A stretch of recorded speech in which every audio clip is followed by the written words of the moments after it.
আসসালামু আলাইকুম, welcome to my channel. আমি মোহাম্মদ সোহেল, সার্বিয়া থেকে। সার্বিয়ার সঠিক তথ্য জানার জন্য চ্যানেলটিতে লাইক করুন এবং সাবস্ক্রাইব করে উপরে বেল আইকনটি চাপ দিয়ে রাখুন, যেন আমার পরবর্তী ভিডিওগুলি আপনারা নোটিফিকেশনে পেয়ে যান।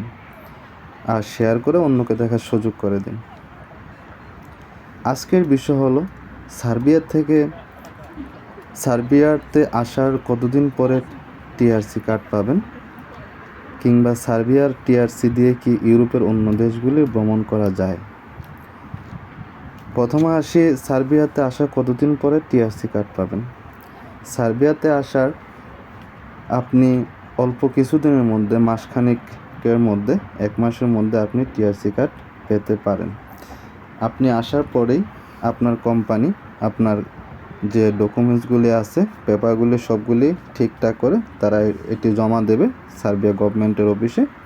সেখান থেকে যেদিন অর্ডার আসবে সেদিন আপনাকে নিয়ে যাবে এবং আপনি সেখান থেকে টিআরসি কার্ড গ্রহণ করে নিয়ে আসবেন।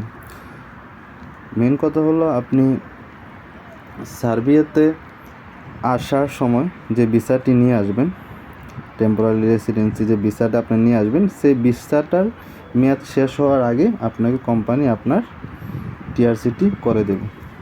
অবশ্য আগে 2023 সাল পর্যন্ত অন্য একটা সিস্টেম ছিল, কোনো কার্ডের সিস্টেম ছিল না।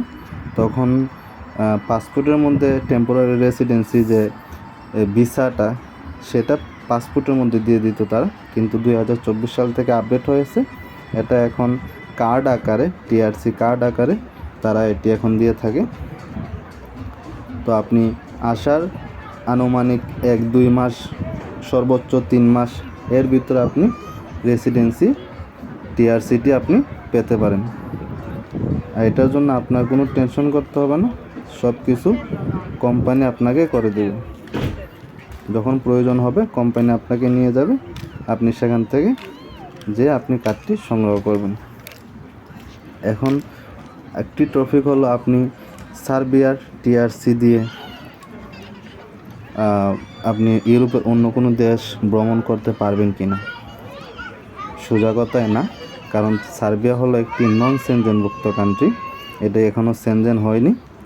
সার্বিয়া কবে নাগাদ সেনজেন হতে পারে, হওয়ার কতটুকু আশঙ্কা আছে, এটা নিয়ে আরেকটি পরবর্তী ভিডিও বানাবো, আপনারা সেটি দেখে নিন। নন সেনজেনভুক্ত কান্ট্রি আপনি টিআরসি দিয়ে আপনি সেনজেনভুক্ত কান্ট্রি ভ্রমণ করতে পারবেন না। আপনি যদি বিজনেসম্যান হন সেটা হলো অন্য কথা, কিন্তু আপনি ওয়ার্ক পারমিটে এসে আপনি সার্বিয়ার টিআরসি দিয়ে আপনি অন্য দেশ ভ্রমণ করতে পারবেন না, কারণ এটি একটি নন সেনজেনভুক্ত দেশ। আপনি আসার পরে সেটা হলো আপনার কোম্পানির উপরে ডিপেন্ড করে। কোম্পানি যদি চায়, আপনি যে কোম্পানিতে কাজ করবেন, আপনার যে পজিশনটা যদি ওই রকম হয়ে থাকে যে কোম্পানির কাজের জন্য হোক, কিংবা কোম্পানি থেকে আপনাকে চাইলে দিবে, সেটা হলো কোম্পানির সিস্টেম। কোম্পানি যদি চায় আপনাকে তারা পাঠাতে পারবে কিংবা তারা দিতে পারবে। এই হলো আজকের টপিক। ভিডিওটি যদি ভালো লাগে সবাই ভিডিওটিকে শেয়ার এবং লাইক দিয়ে পাশে থাকবেন এবং পরবর্তী ভিডিও বানানোর জন্য উৎসাহ দেবেন। ভালো থাকবেন সবাই, সুস্থ থাকবেন, দোয়া করবেন।